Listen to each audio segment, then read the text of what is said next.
Bola Henry, lelo tozali kolela. Motema na biso etondi na mawa. Tosengeli kondima mokano ya Nzambe. Kasi pasi ezali makasi na motema. Adieu,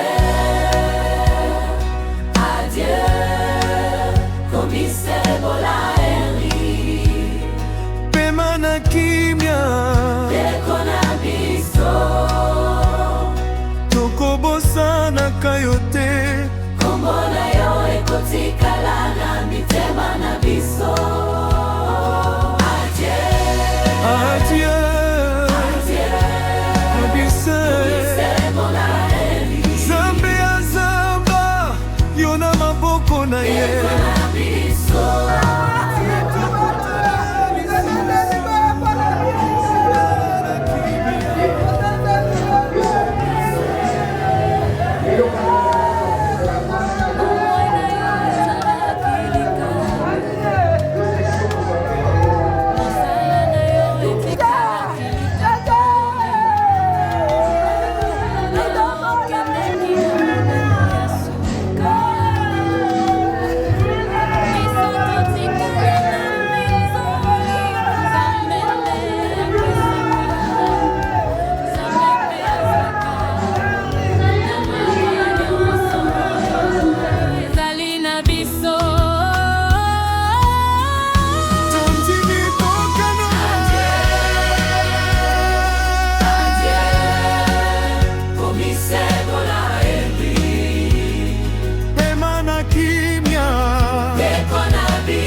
Kimia, bato na yo bako batela kombo na yo. Libota baninga mpe baninga ya mosala. Tozali elongo na bino na libondeli.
Merci.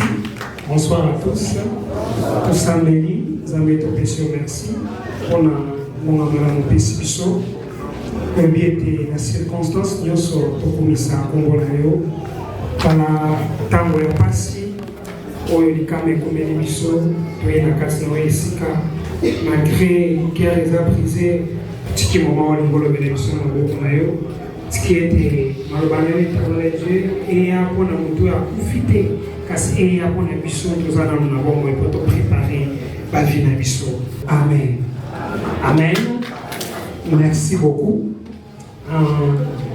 Presque Nakamutobomisaki, Napoko Alelo, notre modérateur, a mécu qu'on précédé l'ISO déjà. Mais nous avons vraiment poussé dans likabo nzambe atie ngai na pokwa na lelo ntango papa aconfie biso tâche oyo ya kopartage maloba na nzambe et toza église centre missionnaire Philadelphie esika mama na biso mama boto oyo asambelaka azali servante de Dieu comme diaconesse na kati na église et tozali na bandeko tozo évoluer na bango na kati na église nde na libaku oyo tosepelaki tolela na mama elongo nabongisi mateya nanga nakolobela plus ou moins 4 points mais nakozala vraiment mokuse oyo esengeli na biso koyeba na intitulé message nanga 4 vérités à savoir sur la mort. 4 vérités à savoir sur la mort. Nazana Mukanda ya Hébreux chapitre 9 verset 27. La Bible nous dit ceci. Et comme il est réservé aux hommes de mourir une seule fois, après quoi vient le jugement. Là, c'est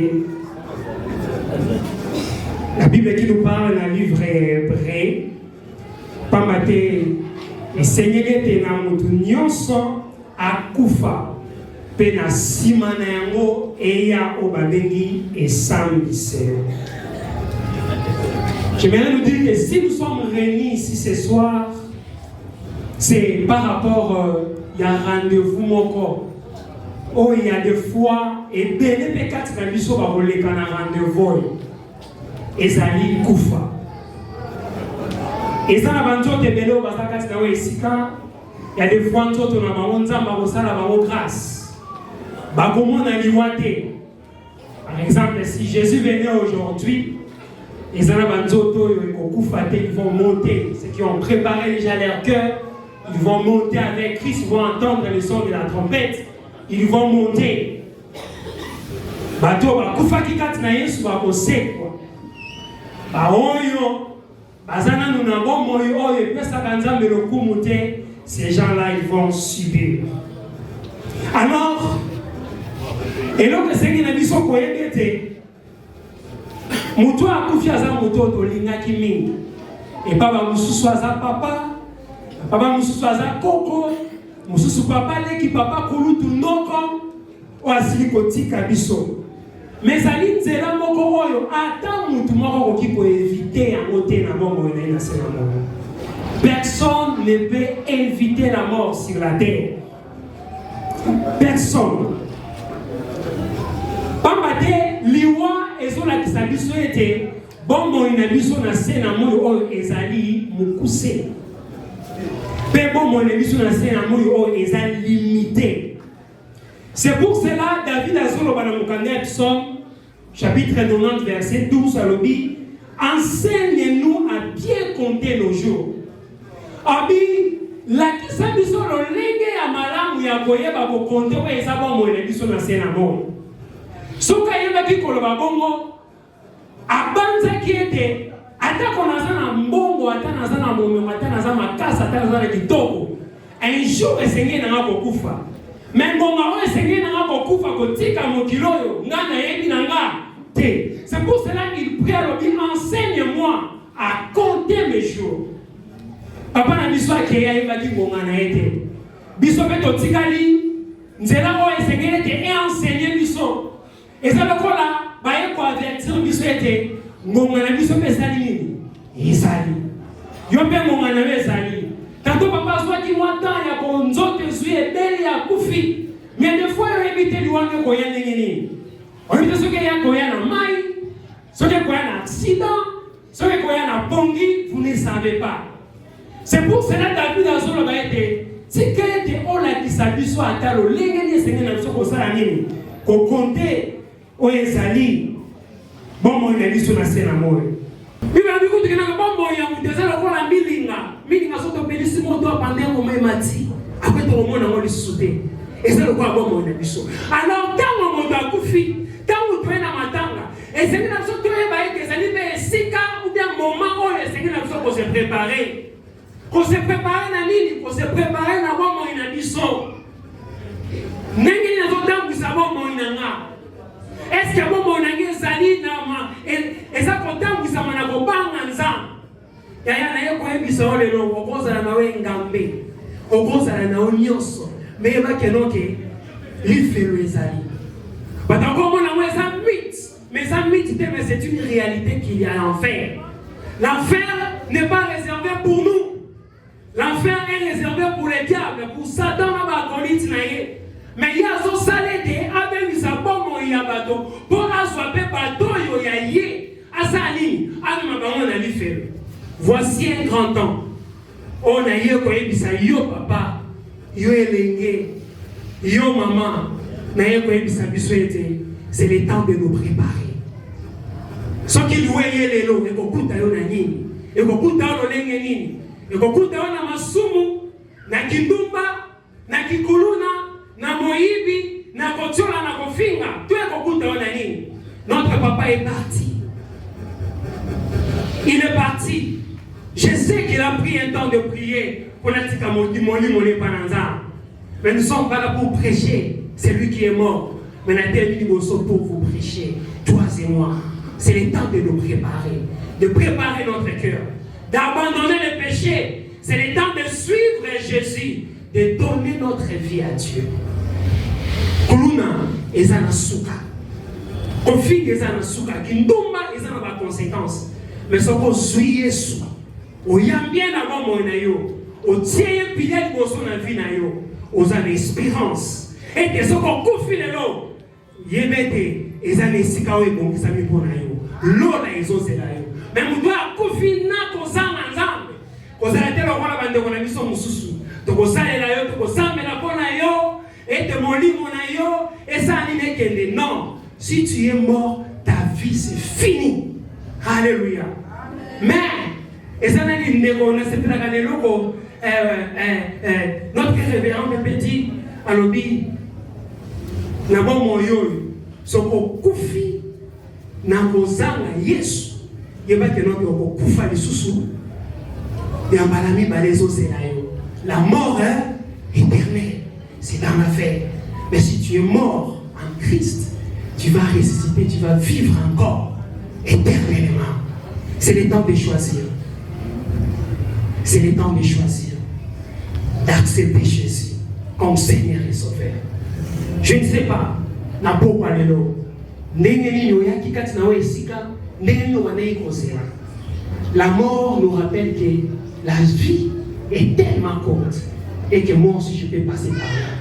Mais quel est l'état de mon cœur? Quel est l'état de mon âme? Sur le long na koufi, na kozala wapi, na kokende wapi. Et il y a une place qui nous est réservée. C'est d'aller au paradis, de vivre avec Jésus. Mais si tu manques cette paix, tu iras en enfer. C'est le temps d'abandonner tout. Abandonner le péché. C'est le temps. C'est pour nous dire peut-être lobby. Et vous allez faire tout.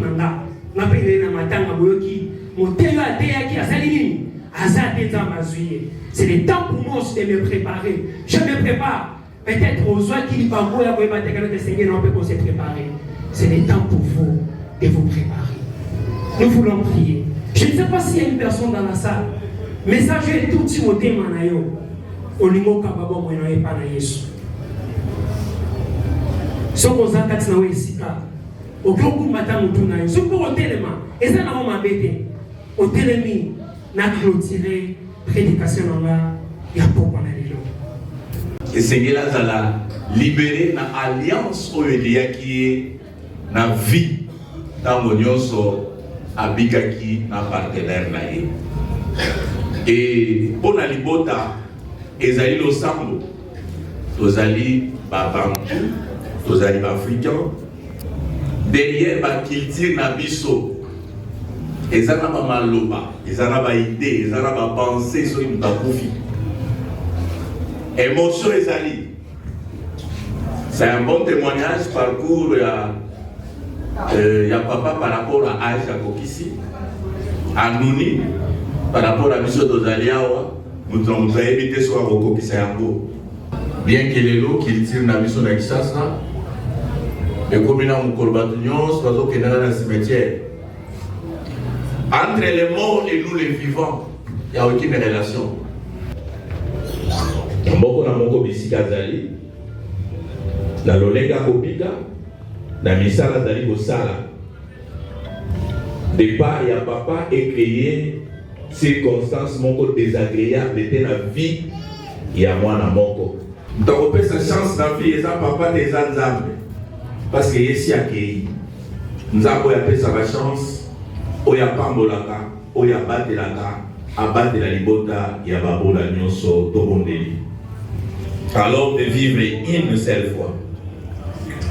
Après c'est la mort qui intervient et après la mort c'est le jugement. La mort crée une séparation. Il y a une séparation qui s'est créée maintenant entre papa et ses aimables enfants. Éternel, maintenant ils vont continuer leur vie sans papa. Papa est allé au-delà. Mais ils sont restés en vie. Nous les recommandons entre tes mains. Lève-toi Seigneur, veille sur la vie de tout un chacun d'eux. Protège-les, garde-les. Tout ce qu'ils vont faire prospère, bénis-les aussi. Toute puissance négative, toute vision maléfique, toute visitation qui provient des sorciers en portant le visage de notre papa, soit interdit au nom de Jésus. Merci Maliwa ya papa. Crise moko ekota na kati ya libota te. Kimia dei ele kanase ya méditation. Oyo moko na moko akobongisa pe bomo ina yo elongo. Mais nyonso oyo nkolo ekokumbisa kombo na yo te. Oyo ekabola kama famille, oyo etiaka makelele, oyo etiaka insécurité, oyo memaka bandoto ya kobanga. Nkolo tobebisi yango na kombo na Yesu. Ezali maloba no ekokisami. Papa qui tika bango libota mobimba batikana na kimia. Amen. Donc au bon de la pour la maman.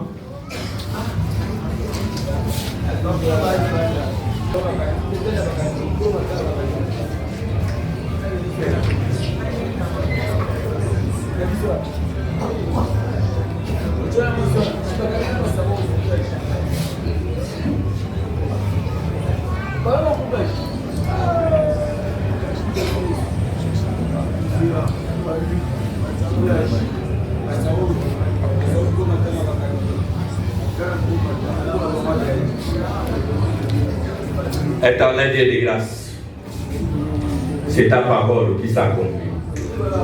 Les liens qui lient maman Bose Monique avec papa Henri Bola. Aujourd'hui, à cause de la mort, cette relation est terminée. Maman commence une nouvelle vie, cette vie de veuvage. Mais nous croyons, la Bible dit que tu es le mari de veuve. Éternel, je la recommande entre tes mains. Toute réclamation, toute revisitation, tout songe, toute autre relation tant de père, des mondes des ténèbres qui peut s'élever pour revenir encore réclamer la maman soit brisé au nom de Jésus. Ils se sont aimés. Maintenant c'est la fin. Papa Harry est en voyage au-delà. Et maman reste. Elle reste avec toi, Seigneur. Chaque jour de sa vie, chaque nuit, elle est avec toi. Chaque jour, elle est avec toi. Toute réclamation est brisée. Ce lien est brisé. Cette relation est terminée. Qu'elle commence une nouvelle vie sous ta grâce, sous ta bénédiction, sous ta protection, jusqu'à ce que son jour arrive. Elle va glorifier ton nom. Au nom de Jésus. Amen. Amen.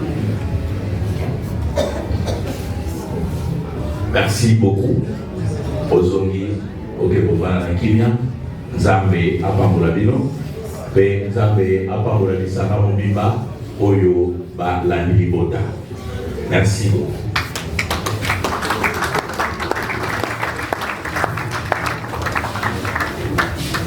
Batonayo bakobatela kombo na yo. Libota baninga pe baninga ya mos mosala tozali elongo na bino na libonde. Papa, celui qui a ça fait 18 ans, 19 ans passés si je ne me trompe pas. À un accident, on ne gagne pas qui est tout à cahier. Avec les bisous, avec la limité. Osez la reste de Koutanara, qui au val. Le monsieur, papa, tu dois aller dans la décatef d'Osez. Papa, l'objet qui est dans Soya.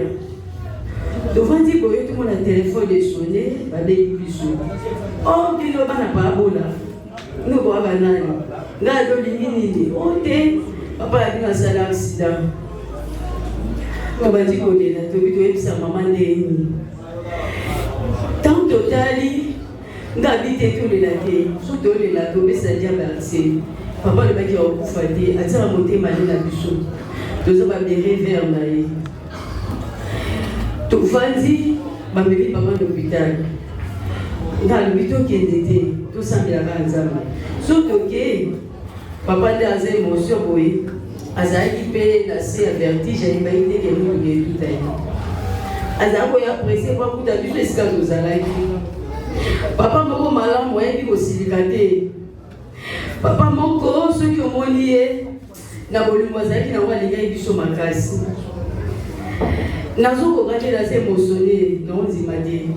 Tamania se bazalaka yesu kaseli mikate mapata zwani bale oyo lia patalia na yo yo lia oyo akosoma biketi azopesa nga katambo kwa zaidi molamu mpona ngai molamu ebele mpona nga meme na ngai kovanda toomela kopoloka bakamane bokilo nazoka nga bokilo pasaka nga mwana ngapena zakozwa ye papa malamu mpona ngai nzamba lola azwa molimo na pema na kimia molamu nekanga esika zali na kombo na Yesu Kristo.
kala adieu, adieu, commissaire Bola Henry pema na kimia ndeko na biso.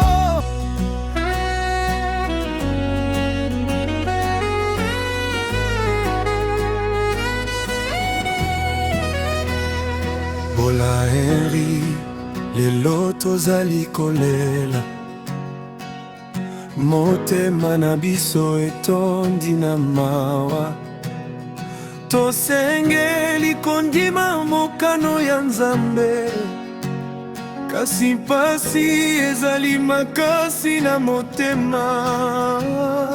Adieu, adieu, commissaire Bola Henry pema na kimia ndeko na biso, tokobosana kayo te, kombo na yo ekotikala na mitema na biso. Adieu, adieu, adieu, commissaire Bola Henry Nzambe ya zamba yo na maboko na ye. ndeko na biso.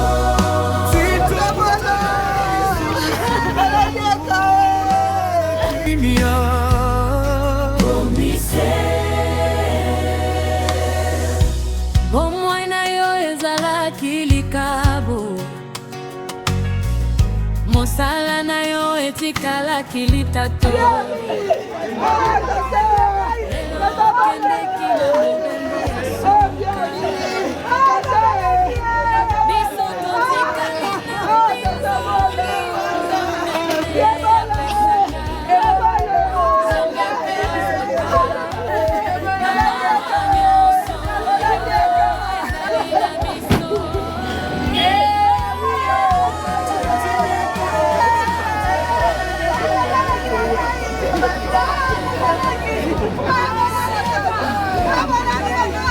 Bola Henry lelo tozali kolela,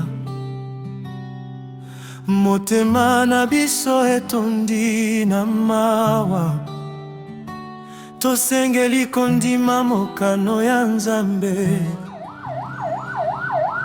kasi pasi ezali makasi na motema.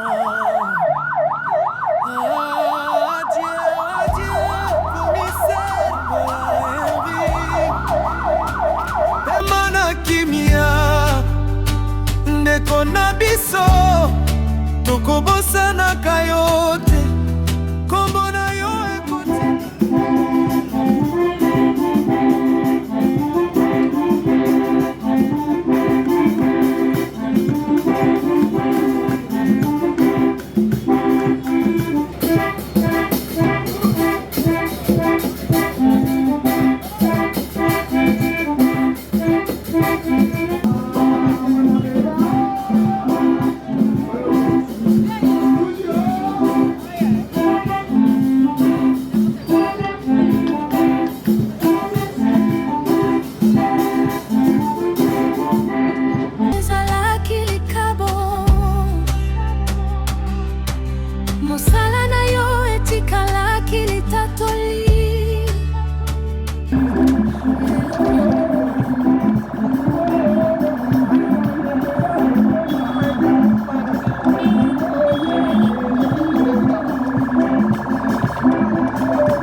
marchons dans cette voie.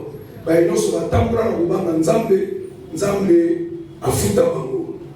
deuxièmement, la mort ezali pe kokabola biso na biloko tozomona. Et attitude na biso boyo kozala nini bien que la mort existe. Est-ce que devrions-nous croiser les bras parce que la mort existe? Non. Là, nous encourageons tout le monde ici que ton sabbat vivant, nous sommes appelés de travailler. Et si nous sommes au Bengami, dans le domaine politique, au Bengami, parce que nous sommes pour la motivation. Au Bengami, au Sali Lanzambi, bats-toi, la vie c'est un combat. Et si nous sommes dans un voyage, il ne faut pas toujours développer cette idée de craindre la mort. La mort par la maladie, la mort par l'assassinat, la mort par les crashs, la mort est partout. Nous ne pouvons pas baisser les bras parce que la mort existe. Tobo pour la banane à biso, Tobé Sabango à Toli à bien, to travailler, to sombo, to adorer mais parce que il y a un jour que la mort nous surprendra tous. Conseil pas une biso bana, biso totikani, to ebi papa. Chaque fois la manière au côté panaye, ebi c'est pas karosa. Aïsina mokili malembe malembe. Mokili zaki malembe, mais le kuma qui n'a suka pona. Biso bano totikani, mukolo na biso pelesani. Oyo papa asala kité. Biso bana tobe ko réaliser yango.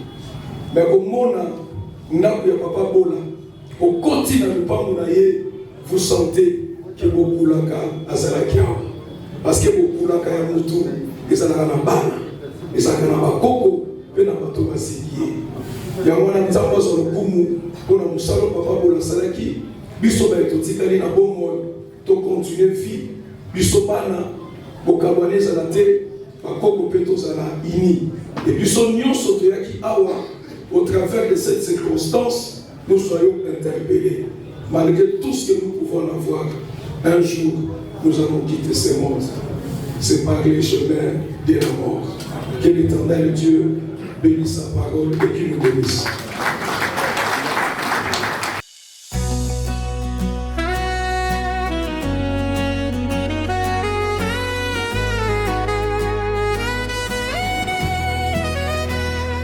Bola Henry, les lotos alikolela.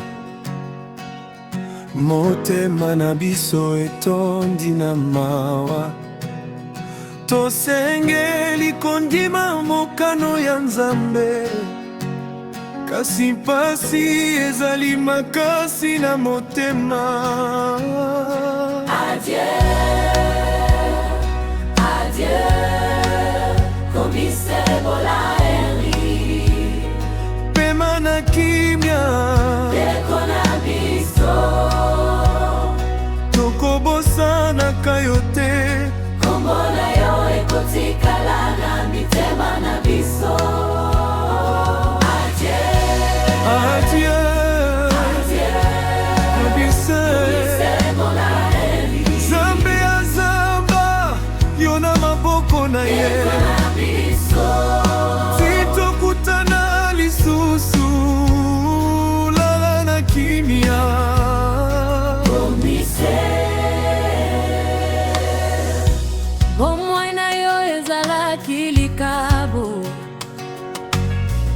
Mosala na yo etikala kilitatoli. Lelo okendeki na mobembo ya suka. Biso totikali na mpinzoli. Nzambe nde apesaka, Nzambe mpe azwaka. Na mawa nyonso yo ezali na biso.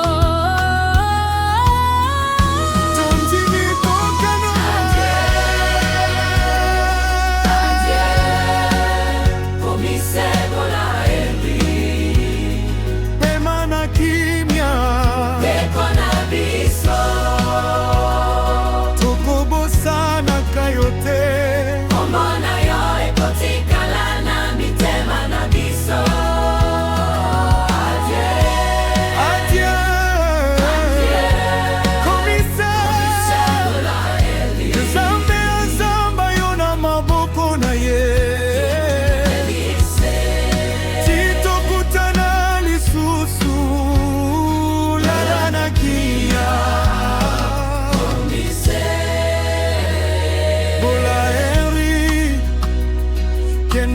kimia bato na yo bakobatela kombo na yo libota baninga mpe baninga ya mosala tozali elongo na bino na libondeli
Mbola Henry lelo tozali kolela motema na biso etondi na mawa tosengeli kondima mokano ya Nzambe kasi mpasi ezali makasi na motema. Adieu, adieu, commissaire Mbola Henry pema na kimia ndeko na biso tokobosanaka yo te kombo na yo ekotikala na mitema na biso.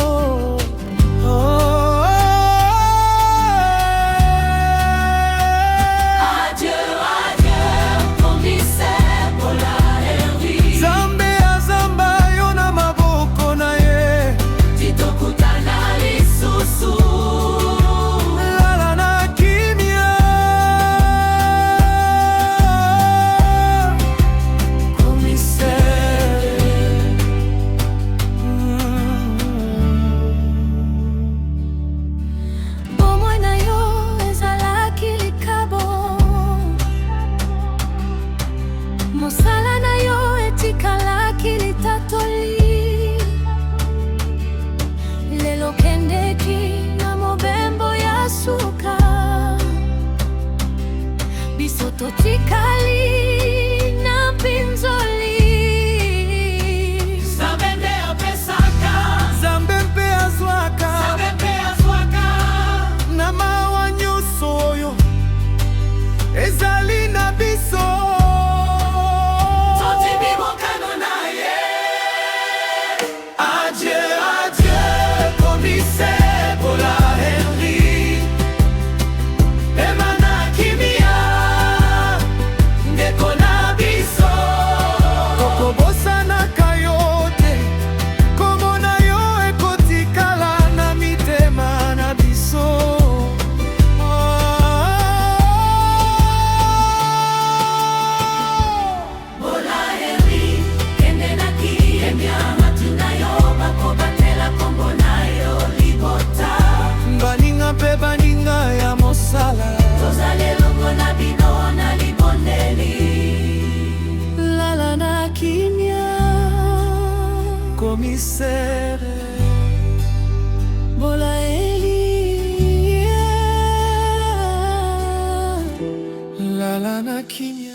Bola Henry, lelo tozali kolela.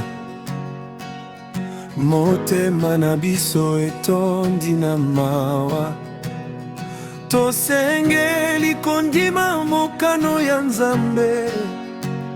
Kasi pasi ezali makasi na motema. Adieu, adieu, commissaire Bola Henry. Pema na kimia, dekona biso. Tokobosa na kayote. Kombo na yo ekotikala na mitema na biso. Adieu, commissaire Bola Henry. Zambe ya zamba, yona maboko na ye. Sitokutana lisusu, lala na kimia.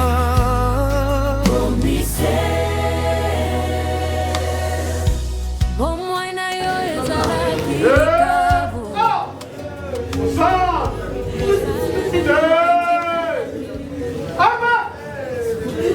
Clément, ouvrez les bancs.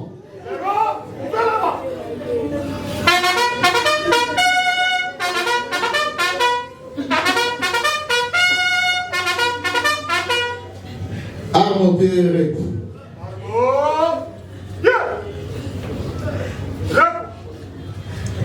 Oraison funèbre en mémoire des commissaires principal Bola Botundu Henry. Monsieur le commandant IPIHP, je suis représenté.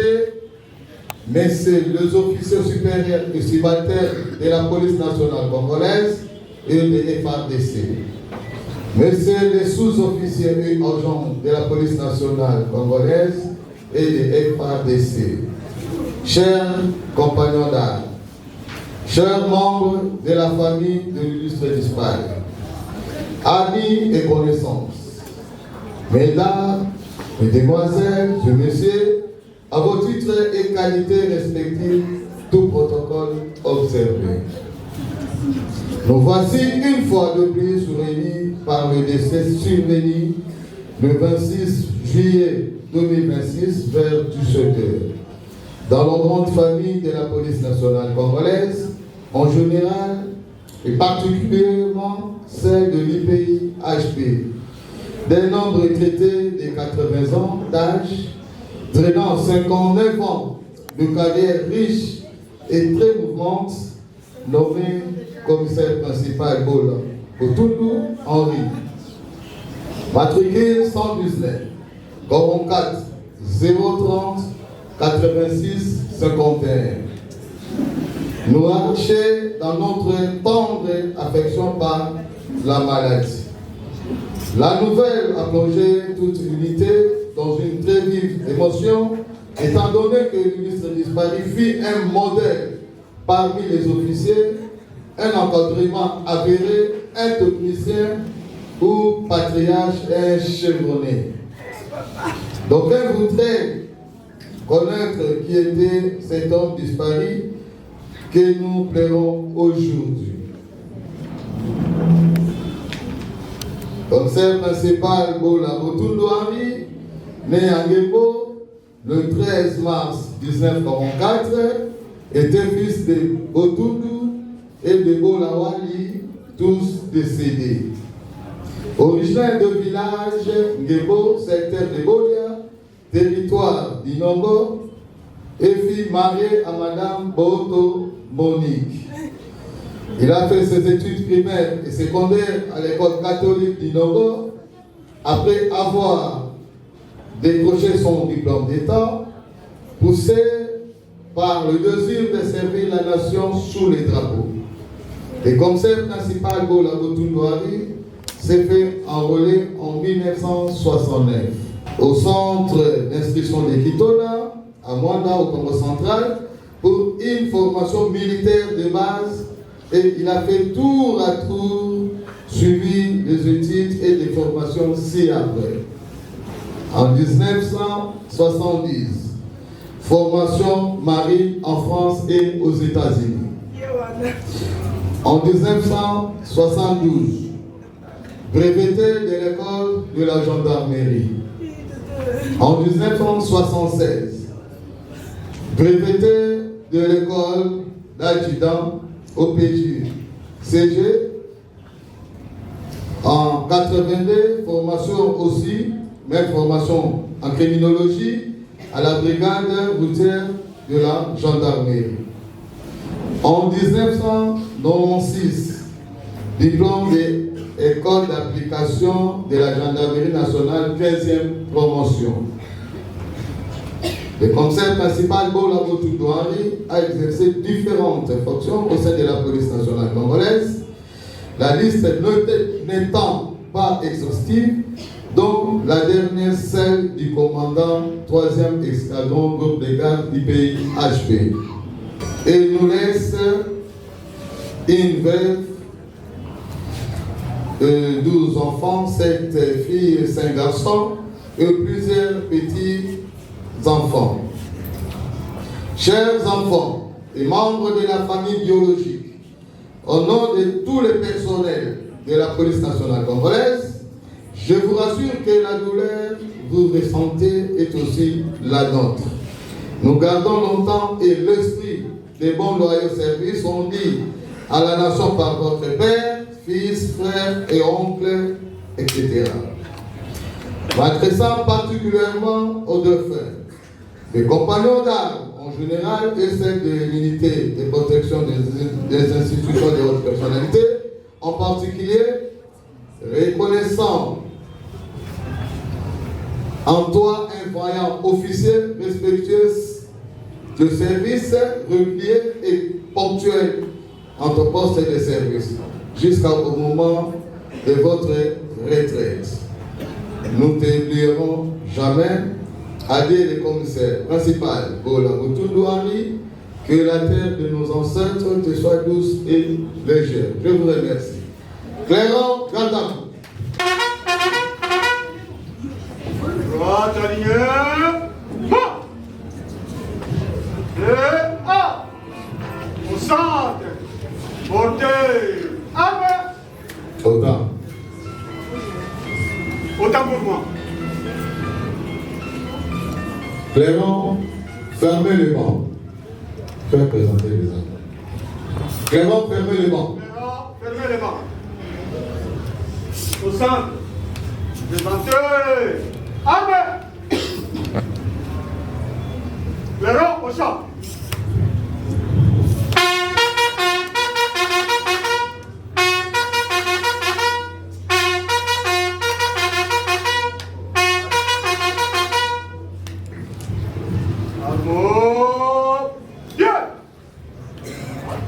Tout le monde se met debout pour la levée du corps.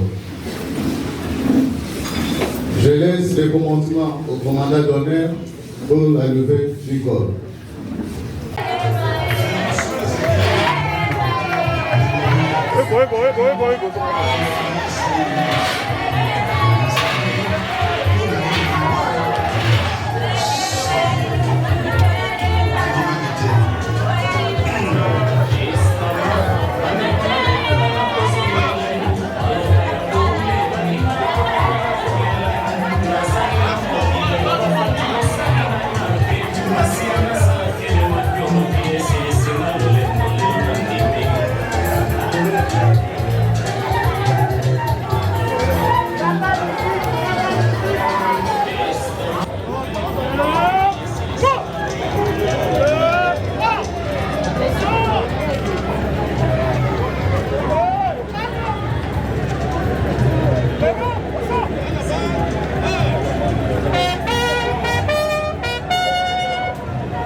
quelques règles s'appliquent également à notre cimetière. Notamment, nous vous prions d'éteindre vos téléphones ou de les mettre en mode silencieux pour éviter toute interférence sonore et pour le maintien de la culture du refuge en ces moments.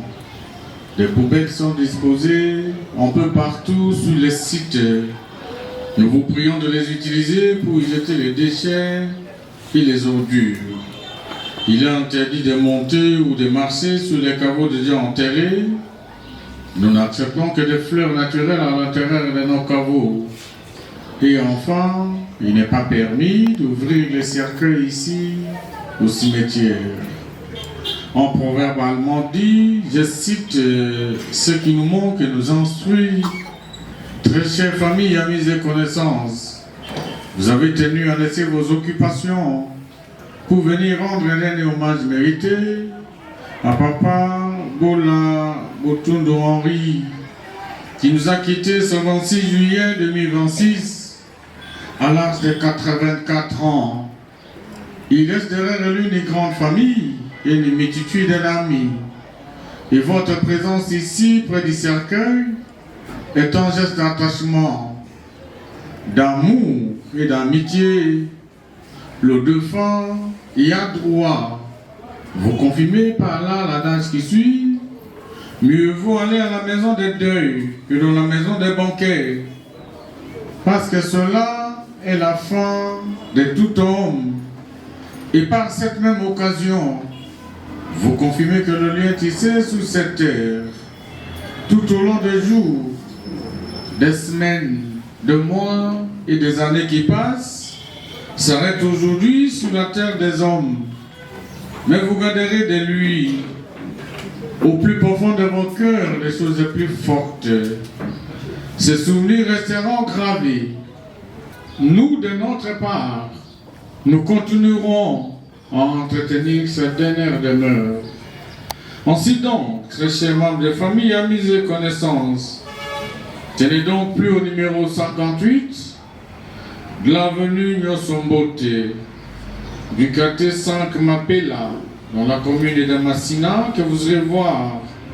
Vous cherchez à nouveau Papa Henri, mais désormais, Papa Henri reposera ici, à la nécropole de l'éternité d'Estélé-Bambou, au numéro 40-92 du quartier L'Ascension. C'est donc à cette nouvelle adresse physique que nous vous convions à y revenir si souvent pour vous souvenir de lui, pour perpétuer sa mémoire ou pour refleurir sa tombe. Et au nom de toute l'équipe de la nécropole de l'éternité d'Estélé-Bambou, à travers ce mot d'accueil, je vous présente une fois de plus nos condoléances le plus sincères.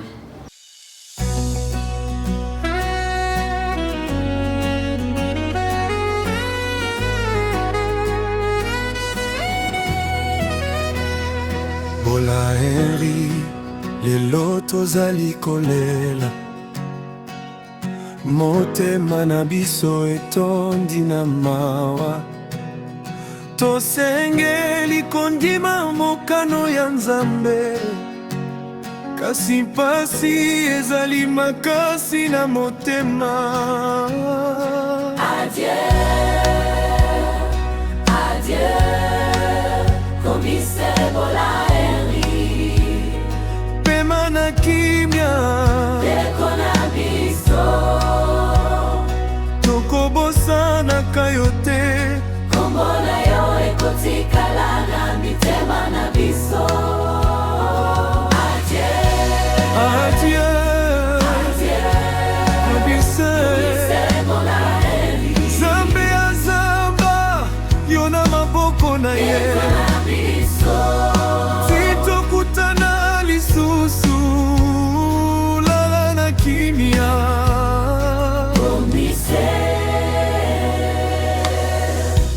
Bomoi na yo ezalaki likabo, mosala na yo etikalaki litatoli. Lelo okendeki na mobembo ya suka,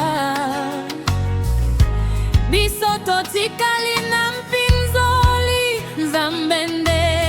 apesaka Nzambe mpe azwaka na mawa nyonso oyo ezali na biso.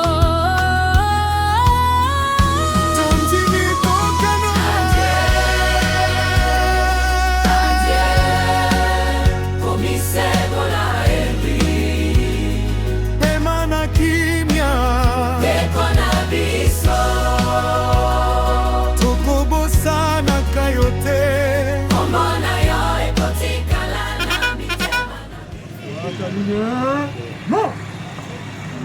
Et un. Centre. Présentez. Armée. Zéro. Au champ.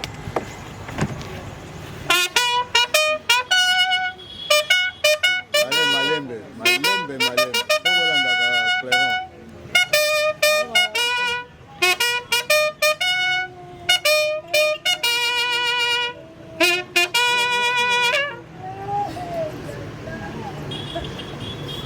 Armo. Yeah. Repos.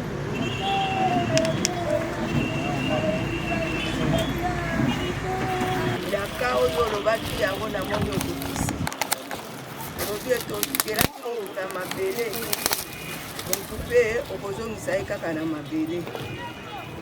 Yawe. Natiki molimo ya papa Bola.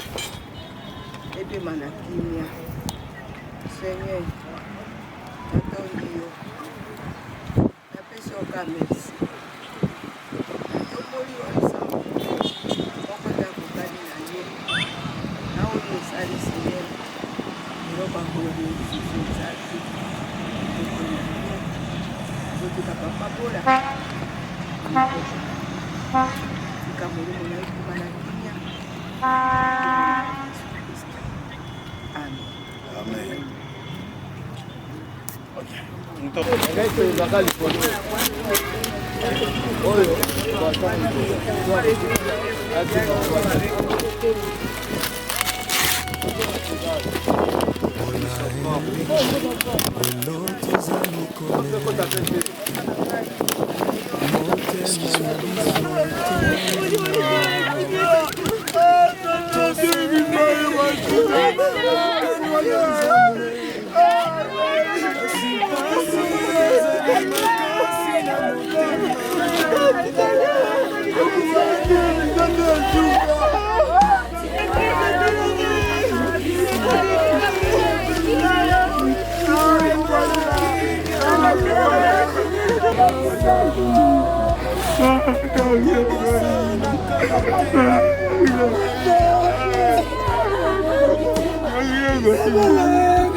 Bomoi na yo ezalaki likabo,